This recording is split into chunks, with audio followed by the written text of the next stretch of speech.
asdaqul qailin. Bismillahirrahmanirrahim. Faqim wajhaka lid-dini hanifa fitratallahi nasa 'alaiha. Al-ayat. Yang sangat saya hormati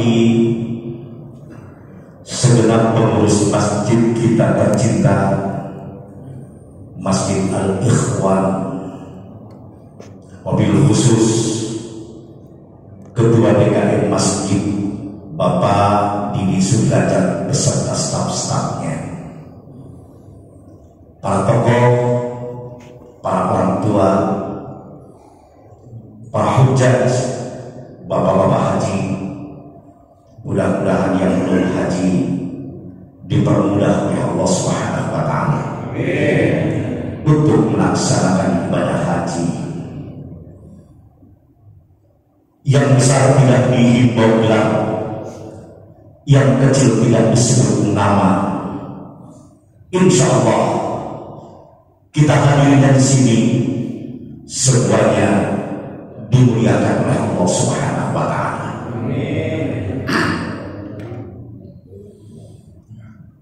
Pertama-tama kita panjatkan puji syukur kehadirat Allah Subhanahu wa Ta'ala yang mana pada kesempatan yang berbahagia ini, alhamdulillah, kita masih diberikan panjang umur oleh Allah. Kita masih diberikan kesehatan oleh Allah, sehingga pada detik ini kita tetap masih komitmen menjalankan ajaran kewajiban kita, yaitu thalabul ilmi, mendengarkan tausiah yang insya Allah pahalanya akan kita ambil nanti di hari kiamat. Sering saya ingatkan bahwa pahala thalabul ilmi ini sangat luar biasa, mengalahkan sholat-sholat sunnah, qiyamul lail. Jadi kalau kita baca kitab judulnya qiyamul lail, sholat-sholat sunnah tengah malam, dengan adanya thalabul ilmi ini mengalahkan semuanya. Pantas kalau Rasulullah SAW di dalam hadisnya yang sangat terkenal, man salaka tariqan yaltamisu fihi ilman sahhalallahu tariqan ilal jannah. Barang siapa yang mencari ilmu, barang siapa yang menuntut ilmu, tentunya ilmu yang membawa kepada keimanan, maka Allah akan memudahkan jalan kita ke surga. Subhanallah. Kita akan dimudahkan masuk surga oleh Allah dengan adanya thalabul ilmi. Apa tidak istimewa? Lanjutan hadisnya, man ijtama'a qaumun fi baitin min buyutillah, barang siapa yang berkumpul di rumah Allah, mereka mempelajari ayat-ayat Allah, illa nuzilat alaihimus sakinah, melainkan Allah akan menurunkan ketenangan jiwa, ketenteraman hati. Hati kita akan menjadi tenang, hati kita akan menjadi tenteram dengan adanya thalabul ilmi. Subhan. Makanya Bapak kalau di rumah suntuk, pikiran mumet, suntuk, ekonomi semakin menghimpit, istri ngomong terus di rumah, nggak pernah senyum, datang ke masjid mendengarkan tausiah. Istri bapak suka monyong enggak? Suka monyong enggak? Bagaimana sih?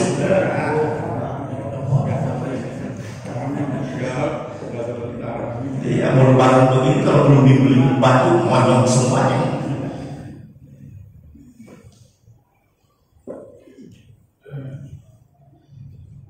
Pantas kalau Ibnu Mas'ud ketika Rasulullah lagi senggang bertanya ke Ibnu Mas'ud, "Ya Ibnu Mas'ud, Ibnu Mas'ud, tolong dong aku bacakan Quran." Ternyata Rasulullah itu menyuruh Ibnu Mas'ud suruh membaca Al-Quran. Ibnu Mas'ud bingung. Kok Rasulullah menyuruh saya membaca Al-Quran?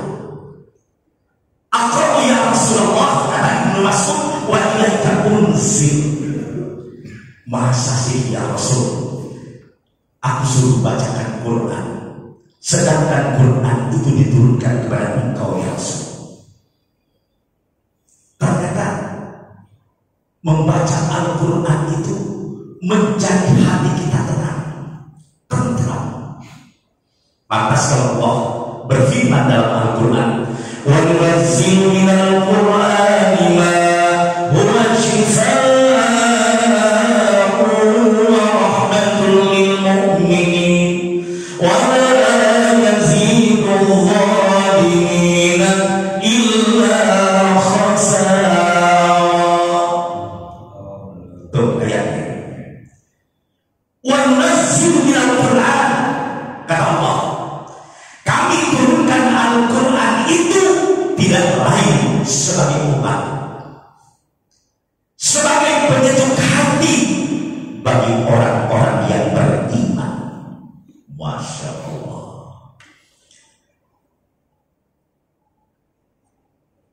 Ketika Rasulullah menyuruh Ibnu Mas'ud, terus Ibnu Mas'ud menjawab, apa jawaban Rasulullah? Uridu an asma'a min ghairihi, saya ingin Al-Quran itu dibacakan oleh orang lain. Ternyata obat hati yang pertama itu adalah membaca Al-Quran. Hati kita akan menjadi tenang, hati kita akan menjadi tenteram dengan adanya membaca Al-Quran. Ternyata membaca Al-Quran itu jadi obat penyejuk hati bagi orang-orang yang beriman. Yang kedua, dengan mendengarkan ayat-ayat Al-Quran juga akan menjadi tenang, tentram hati kita. Jadi ketika sahabat nanya kepada Rasulullah, ya Rasul, hati saya gundah gulana, gelisah, pikiran saya suntuk. Apa sih obatnya? Pertama, membaca Al-Quran. Kalau engkau sudah membaca Al-Quran masih mumet juga, masih gundah gulana, masih gelisah, kau dengarkan orang yang sedang membaca Al-Quran. Dua, obat. Tiga, kalau Anda sudah membaca Al-Quran, kata Rasulullah, kalau Anda sudah mendengarkan orang yang sedang membaca Al-Quran masih gundah gulana, masih gelisah, masih tidak tentram hatinya, kau bangun tengah malam. Sering bangun. Apanya yang bangun? Sering bangun. Apalagi kalau ada siaran langsung bola, voice. Tinggal 3 hari lagi Manchester City dengan Real Madrid. Nanti putaran kedua tanggal 18. Begadang punya. Lihat jadwal. Sering kamu dengar ini rahasia ya Pak. Kita disuruh oleh Allah untuk selalu bangun sepertiga akhir malam.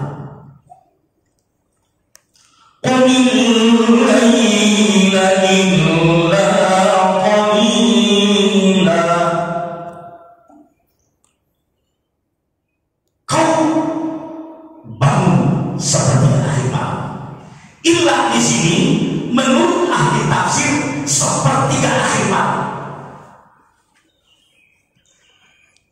Ternyata mengingatkan kembali seluruh para nabi ketika munajat kepada Allah, ketika berdoa kepada Allah, ketika memohon kepada Allah, semuanya terjadi pada waktu malam.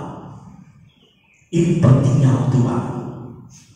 Sampai-sampai Allah menyuruh kita untuk selalu bangun tengah malam.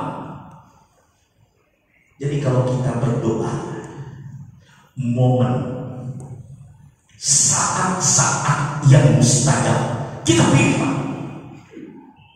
Kalau dalam haji, ketika kita wukuf di Arafah, itu momen yang paling tepat untuk berdoa kepada Allah, untuk memohon ampun kepada Allah. Momen yang paling tepat adalah ketika wukuf di Arafah. Rugi kalau kita wukuf di Arafah tidak berdoa, karena saat itu 7 lapis langit terbuka, tidak ada penghalang.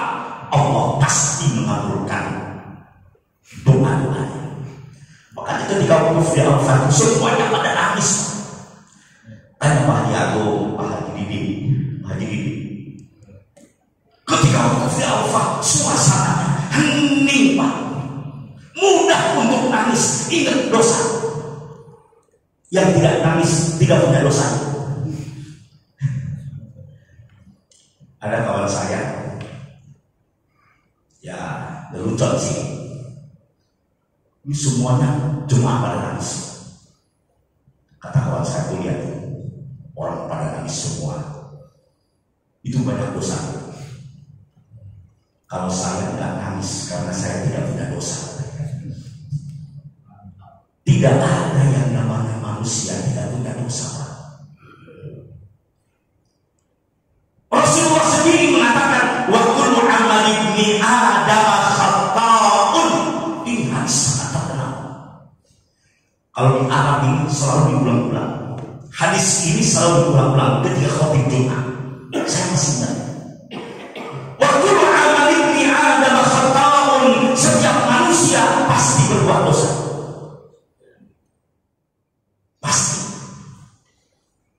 Setiap manusia pasti punya dosa, pasti.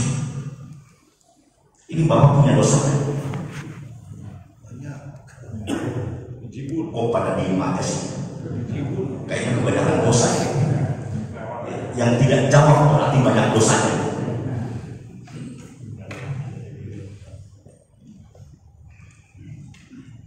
Bapak punya dosa kan?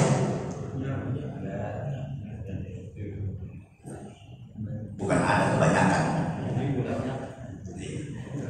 Istri Bapak punya dosa sama suami. Jawab. Jangan takut sama istri Pak, termasuk saya. Sebetulnya kalau pagi ini itu udah tahu. Pagi ini itu cuma ngomong doang. Saya tahu katanya. Di depan istri kayak mati udah, nggak bisa berputing udah. Lagi dulu kan saya ngomongnya begini, tapi istri saya satu terus, karena memang takut sama istri.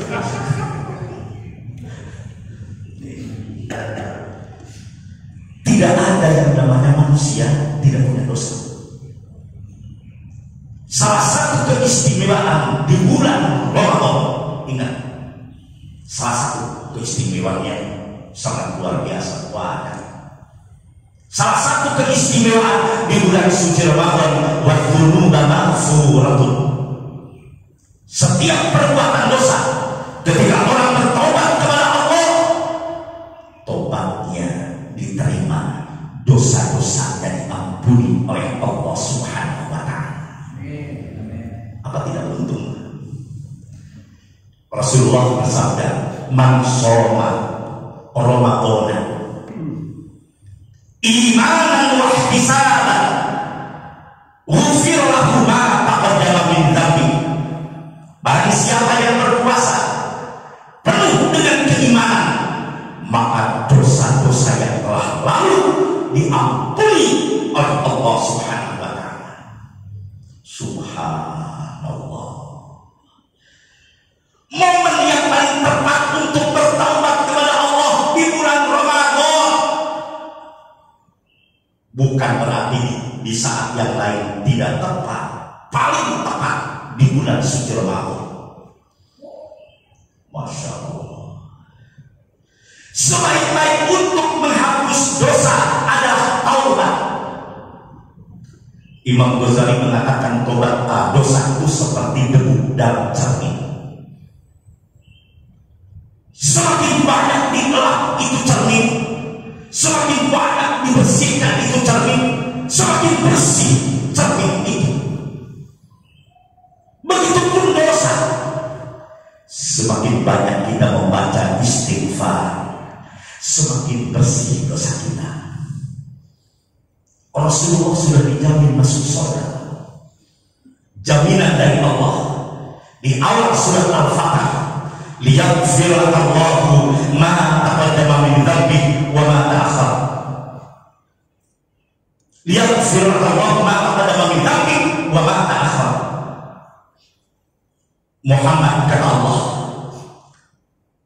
dosamu yang lalu dan dosamu yang akan datang sudah diampuni oleh Allah Subhanahu wa Ta'ala. Artinya apa? Rasulullah tidak ibadah pun sudah pasti masuk surga. Jaminan dari Allah. Tapi Rasulullah nggak begitu. Meskipun sudah dijamin masuk surga, tapi ibadahnya sangat luar biasa. Sampai-sampai Rasulullah bersumpah, wallahi, demi Allah, kata Rasulullah, fa inni astaghfiruhu wa atubu ilaihi. Saya selalu membaca istighfar dan bertaubat kepada Allah aksar fil yaumi min sab'ina marrah, lebih dari 70 kali. Setiap hari Rasulullah membaca istighfar dan bertobat kepada Allah setiap hari lebih dari 70 kali. Di hadis yang satu lagi, hadis riwayat Siti Aisyah, 100 kali Rasulullah sama istrinya belum pernah marah. Luar biasa.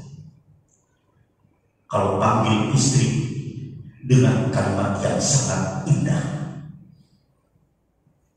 dengan kalimat yang sangat menyenangkan hati, menyejukkan hati, wahai bidadariku, nengku, manisku. Karena kalau kena sinar matahari sedikit saja itu Siti Aisyah, pipinya berubah seperti tomat mangkal. Kalau istri bapak seperti tomat apa? Mangga peot dijemur. Subhanallah. Ternyata kalimat istighfar. Saya semangat ceramah di sini karena sudah lama juga nggak ceramah ya. Terus satu penting ceramah. Sampai di mana tadi? Istighfar. Ternyata kalimat istighfar. Saya bulan Ramadan ini Pak, setelah umroh ini Pak, buka semua badan saya. Mohon maaf kalau 2 kali jadwal di sini saya absen. Iya, pada buka. Karena bimbingan saya pun awal Ramadan saya Pak di Masjidil Haram, tanya Pak, Pak Dudungan, Kang Dudung. Apa udah kamu? Mana kan belum? Tadi ada. Itu hampir awal Ramadan, hampir ke paling pertama. Misalnya itu jaraknya sekitar 1,5 kilo dari Masjidil Haram. Sudah penuh awal Ramadan. Apalagi sekarang Bapak bisa lihat langsung melebihi haji jutaan manusia. Apalagi malam ke-27 Ramadan, puncaknya 27 Ramadan. Kenapa mereka berlomba-lomba ke Masjidil Haram dari berbagai negara? Karena mereka mengejar pahala Lailatul Qadar. Bapak paling tidak diniatkan di bulan Ramadan minimal 1 kali. Diniatkan dari sekarang untuk mengejar Lailatul Qadar. Kita kembali.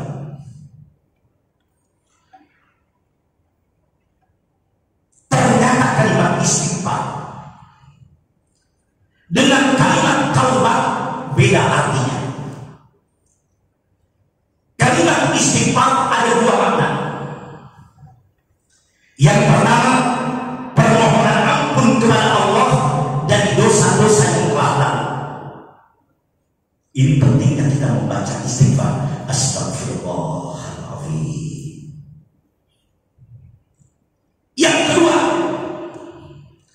memohon kepada Allah agar perbuatan dosa yang akan dihadapi dijaga, dipelihara oleh Allah Subhanahu wa Ta'ala. Ini pentingnya kita membaca istighfar. Subhanallah. Yang kedua, kalimat taubat. Hanya 1 makna, permohonan ampun kepada Allah dari dosa-dosa yang telah lalu. Jadi kita kembali bahwa momen saat yang paling tepat untuk bertaubat kepada Allah di bulan suci Ramadan. Karena hadis Rasul yang pertama, innal hasanata fihi mujtami'atun. Ini keistimewaan di antara bulan suci Ramadan. Seluruh kebaikan adanya di bulan suci Ramadan. Saya kemarin saat putaran ketiga, itu kira-kira jam 5 sore. Itu orang Arab, nasi kurma itu nggak tanggung-tanggung, banyak sekali yang berlomba-lomba memberikan sedekah berupa kurma, kue, air dan lain sebagainya. Alhamdulillah jemaah kemarin itu 2 anti repot. Saya bilang sering-sering ini umroh biar kita dapat 2 anti repot lagi. Kenapa Pak? Tidak hanya makan, bawa kurma 2 kantong plastik setiap orang. Itu kalau mau diambil itu mungkin bisa 4 kantong plastik ini. Alhamdulillah. Jadi orang Arab itu Pak keluar sedekah. Saya pengalaman soal waktu jadi mahasiswa, saya termasuk orang-orang yang nyanyikan Pak waktu jadi mahasiswa dulu. Makanya kalau saya ke Jeddah itu, yang toko-toko ngasih zakat masih ingat itu. Ini toko ini ngasihnya 50 rial, ini 100 rial. Sama teman-teman. Keluar zakat sedekah itu bulan Ramadan. Makanya kalau bulan Ramadan itu jangan mikir makan. Banyak yang ngasih di sana. Apalagi nasi kebuli. Tahu tak yang kebuli? Bukan yang kebuli, nasi kebuli. Masya Allah itu. Iya. Yang sabil di musim haji. Terutama di Ramadan ini. Berlimpah ruah makanan. Subhanallah. Kenapa keluarnya bulan suci Ramadan? Dan saya pun alhamdulillah niru orang lain. Jadi kalau bulan Ramadan saya pulang kampung dulu 2 hari mengeluarkan zakat mal. Ngejar pahala. Kenapa orang Arab keluarnya sedekah zakat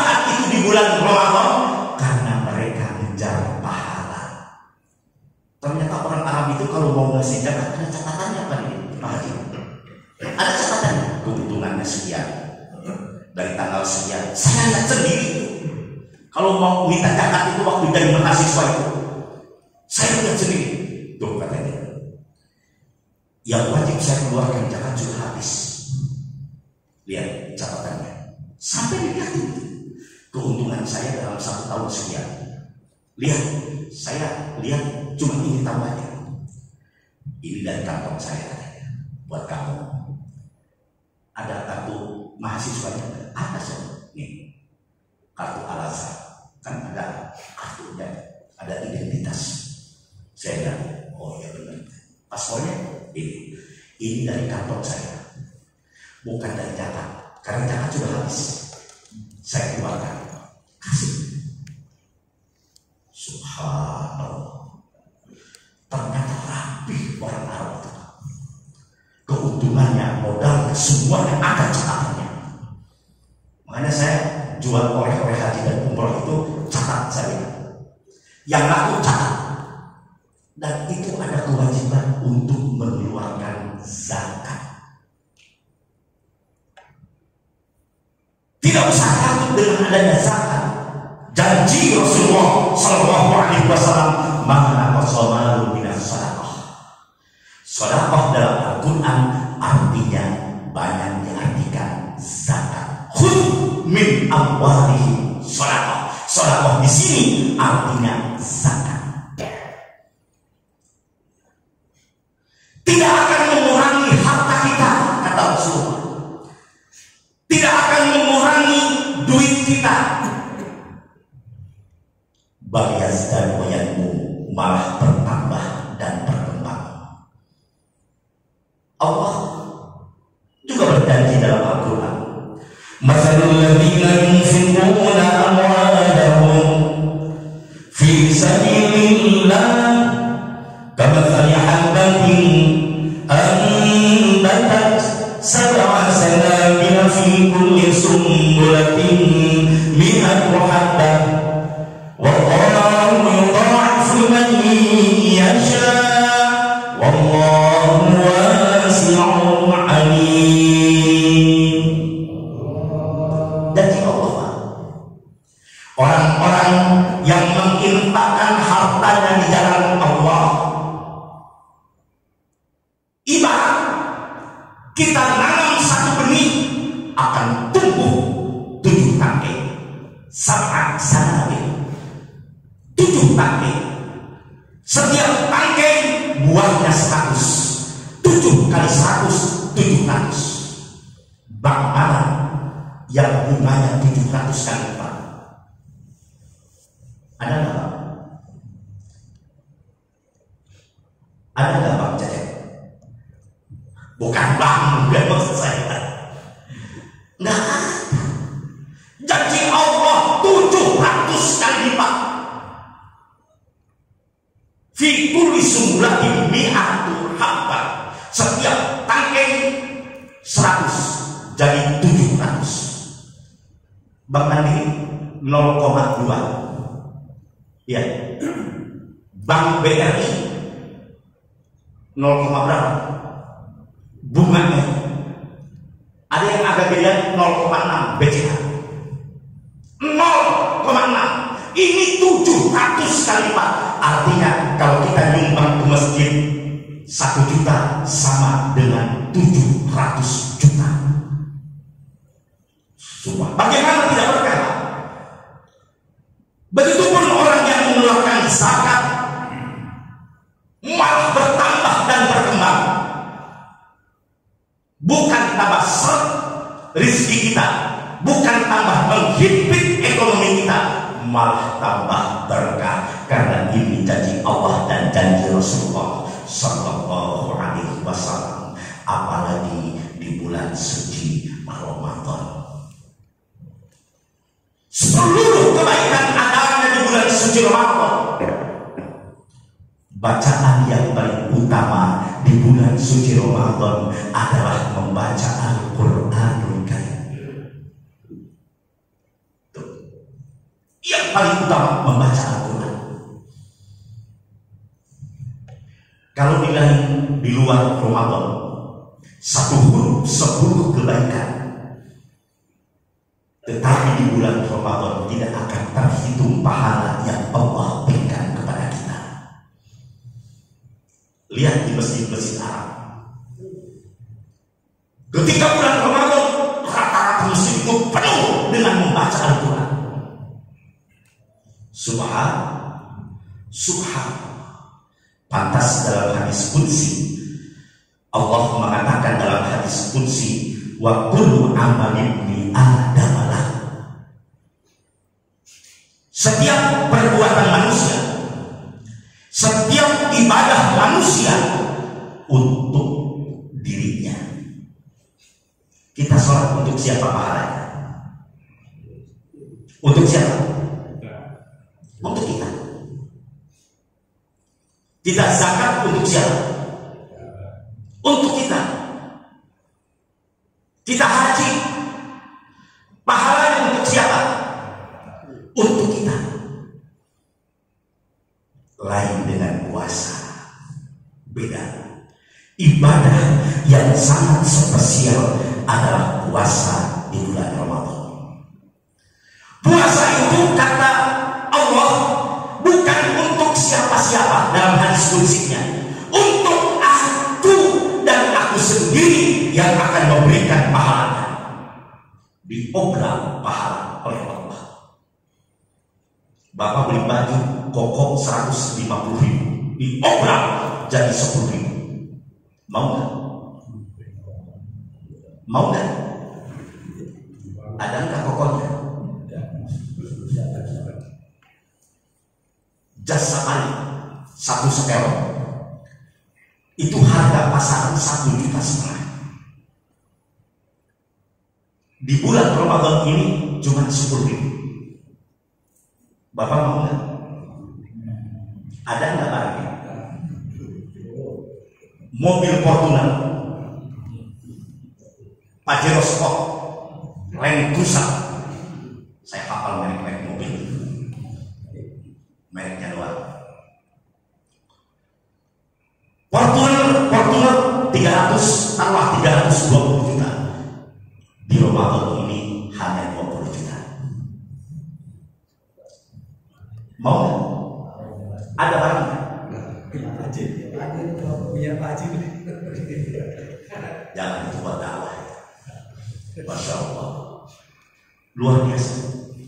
Jadi di Ramadan ini Allah sengaja mengobral pahala bagi siapa saja yang mau beribadah kepada Allah Subhanahu wa Ta'ala. Dijual murah, diobral oleh Allah. Makanya kita rugi, Pak, kalau di Ramadan ini kita sia-sia. Banyak main, banyak disia-siakan waktu, rugi. Rasulullah ada dari bulan Rajab itu selalu berdoa, Allahumma barik lana fi Rajab wa Sya'ban wa balighna Ramadan. Setiap hari Rasulullah berdoa, Allahumma barik lana fi Rajab wa Sya'ban wa balighna Ramadan. 2 bulan menjelang Ramadan sebagai persiapan. Bapak belum tentu tahun depan masih hidup. Di Nurul Huda kemarin saya waktu tausiah itu ditanya sama pengurusnya, Ustaz, itu Ustaz di Al-Ifan rata-rata sudah mati kan? Kalau saya jangan dulu lah. Benar pertanyaan begitu. Ustaz, saya kira itu Ustaz di Al-Ifan semuanya pada mati, Ustaz. Kalau saya jangan dulu lah. Saya mau jadi padu yang mati sudah. Ketawa semua. Ya Allah, kan Pak Lutfi masih muda. Pak Ustaz Sufi masih muda. Ustaz Muntaqim masih muda. Paling masih muda. Jangan dulu lah. Masya Allah, ini masih muda. Mudah-mudahan kita panjang umur. Amin. Panjang umur, ibadah kita banyak. Kita panjang umur tapi ibadahnya nihil. Ya percuma aja. فَأَمَّا مَنْ ثَقُلَتْ مَوَازِينُهُ فَهُوَ فِي عِيشَةٍ رَاضِيَةٍ وَأَمَّا مَنْ خَفَّتْ مَوَازِينُهُ فَأُمُّهُ هَاوِيَةٌ وَمَا أَدْرَاكَ مَا هِيَ نَارٌ حَامِيَةٌ. Adapun orang-orang yang berat timbangan kebaikannya, kita itu nanti ditimbang. Kebaikan kita ditimbang, dosa kita pun ditimbang oleh Allah di hari kiamat. Orang-orang yang berat timbangan kebaikannya, mereka itulah yang mendapat kebahagiaan di surga. Amin. Mudah-mudahan ibadah kita banyak, timbangan kita berat, timbangan kebaikannya berat.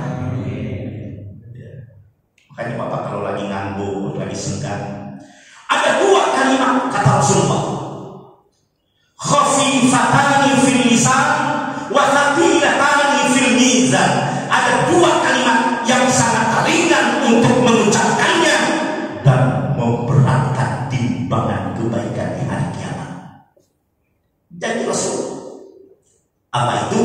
Subhanallah wa bihamdihi subhanallahil azim. Ini dua kalimat yang sangat ringan mengucapkannya, tapi memberatkan kebaikan, timbangan kebaikan di hari kiamat, yaitu kalimat subhanallah wa bihamdihi subhanallahil azim. Masya Allah. Wa amman khafat mawazinuhu fa ummuhu hawiyah wa ma adraka ma hiya narun hamiyah. Adapun yang ringan kebaikannya, yang nihil ibadahnya, sudah tua tapi tidak tahu diri, ada enggak? Sudah tua, malas ke masjid, malas ibadah, rugi. Orang yang paling rugi kata Rasulullah ketika mereka diberikan umur panjang tapi ibadahnya nihil. Ayatnya, wa amman khafat mawazinuhu fa ummuhu, akan ditempatkan di neraka hawiyah. Apa itu neraka hawiyah? Neraka yang panas. Tuh. Kita kembali. Rasulullah SAW ibadahnya sangat luar biasa. 4 hadis, bukan sembarang hadis. Saking seringnya Rasulullah melaksanakan berbagai macam sholat sunnah tengah malam sampai kedua kakinya bengkak. Memat al-warok, bahasa Arabnya al-warok itu bengkak, memat sampai ke tumit, kedua kakinya bengkak sampai ke tumit. Saya yakin bapak-bapak juga sering bengkak. Asal kurang. Apalagi makan jengkol, jangan jengkol petek, kemangi itu ternyata kacau, asam uratnya. Saya pernah itu cuma 3 tahun, segi-segi pada sakit, kacau. Bukan sholat sunnah, tapi asam urat. Umur kita itu udah hati-hati makan, nggak seperti dulu waktu kita masih muda. Apa ada kita sikat kan gitu. Sekarang mau makan itu masih mikir, padahal di depan kita itu makan enak. Apalagi kalau lagi hajat, nasi kebuli,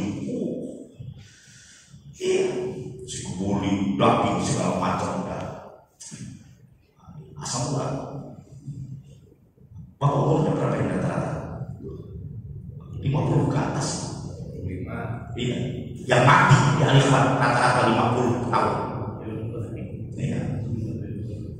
Betul? Pak Didi berapa tahun umur? 55. Berarti sudah lewat itu. Sudah lewat. Sudah selamat pokoknya. Umur lebih dari 50 tahun selamat sudah. Ya mati juga nanti. Masya Allah. Ya. Semakin tua itu harus semakin baik, Pak. Akhlak semakin baik, ibadahnya semakin rajin. Kalau bukan sekarang, kapan lagi? Saya kalau lagi bawa jemaah umroh, dalam hati saya, kapan lagi saya beribadah? Makanya saya jemaah ke masjid, mumpung lagi sehat. Ya. Tapi kadang-kadang sudah salah tafsir, salah penjabaran. Di Masjidil Haram tiap hari iktikaf di Masjidil Haram, soal sunnah segala macam, pulang nggak pernah ke masjid lagi. Ada yang begitu. Ditanya Pak Haji, bukannya habis dari Mekah? Alhamdulillah, saya sudah 1 minggu. Kok nggak pernah kelihatan di masjid? Kamu bodoh. Pahala saya di Masjidil Haram masih numpuk. Jadi sekarang saya istirahat. Itu namanya ibadah tidak pakai ilmu, Pak. Iya. Seperti tawaf. Suami bawa istri dua. Istri bapak berapa? 4. Menghayal itu kajian mulanya 4. Orang bisa jadi no. Seperti suami bawa istri dua. Yang pertama Hasanah, namanya yang kedua Khadijah. Setiap bergama Rabbana atina fid dunya hasanah. Hasanah terus. Khadijah istri kedua protes, Pak, apa udah ingin lagi sama Khadijah, Pak? Sebutin dong biar makan. Rabbana atina fid dunya hasanah wa fil akhirati Khadijah. Jadi imam gak pakai ilmu, begitu sujud tentu. Kata makmum lama-lama ini sujud begitu titik gimana kabur. Itu ibadah tidak pakai ilmu. Makanya yang kewajiban kita itu lalu ilmu, Pak. Islam tidak mewajibkan kita minta, tidak. Islam tidak mewajibkan kita minta, tapi Islam mewajibkan kita tolabul ilmi. Tuh. Apa diwajibkan kita minta? Tidak, tapi Islam mewajibkan kita tolabul ilmi. Makanya orang yang ibadahnya diterima oleh Allah, orang-orang yang belajar meskipun tidak bisa, tapi dia belajar, insya Allah ibadah kita diterima oleh Allah Subhanahu wa Ta'ala. Barangkali karena ini tausiah untuk inilah yang dapat saya sampaikan sebelum kita diakhiri dengan ucapan salam. Mari kita berdoa. Tidak ada suatu perkumpulan yang selalu diberkahi oleh Allah kecuali perkumpulan itu diakhiri dengan doa. Astaghfirullah.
إياك نعبد وإياك نستعين اهدنا الصراط Shiratal ladzina an'amta 'alaihim ghairil maghdubi 'alaihim waladdallin.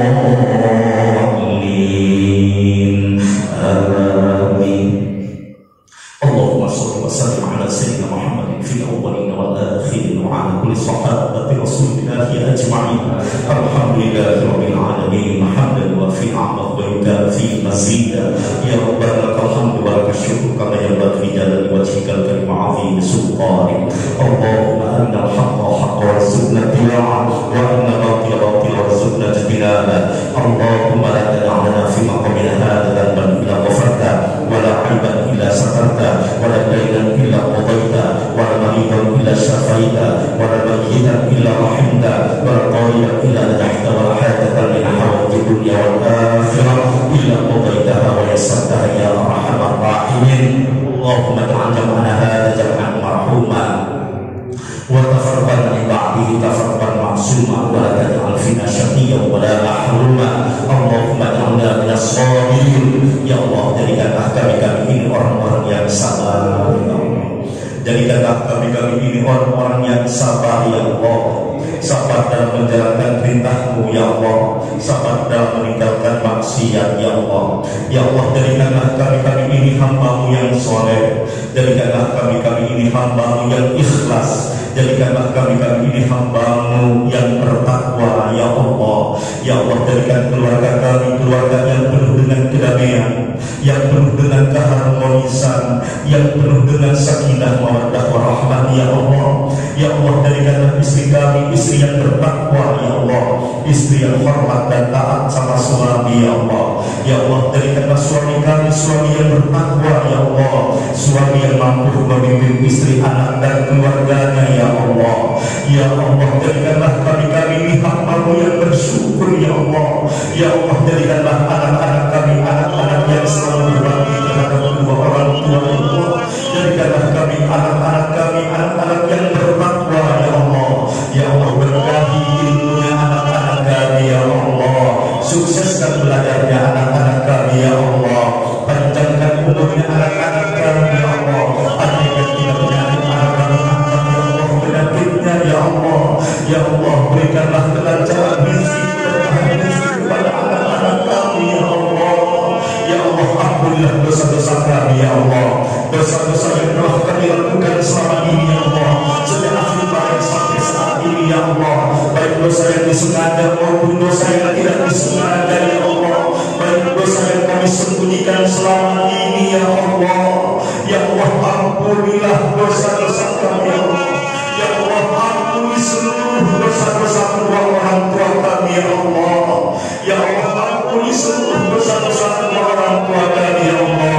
Berikan rahmat kepada kedua orang tua kami ya Allah. Luaskan hati dalam hubungan kedua orang tua kami ya Allah. Ya Allah, masukkan ke dalam surga kedua orang tua kami ya Allah. Hapuskan seluruh kesalahan kedua orang tua kami ya Allah. Ya Allah, wafatkan kami dalam keadaan husnul khatimah. Wafatkan kami dalam keadaan husnul khatimah. Ya Allah, berikanlah kesempatan bertaubat kepada kami sebelum kami wafat ya Allah. Rabbana ighfir lana wa liwalidayna warhamhuma kama rabbayana shighara. Rabbana zalamna anfusana wa in lam taghfir lana wa tarhamna lanakunanna minal khasirin. Rabbana atina fid dunya hasanah wa fil akhirati hasanah wa qina adzabannar. Wa adkhilna jannata ma'al abrar. Ya aziz ya ghafar ya rabbal alamin. Subhana rabbika rabbil izzati amma yasifun. Wassalamu ala mursalin walhamdulillahi rabbil alamin. Inilah yang dapat saya sampaikan, kurang lebihnya saya mohon maaf yang sebesar-besarnya. Wassalamualaikum warahmatullahi wabarakatuh.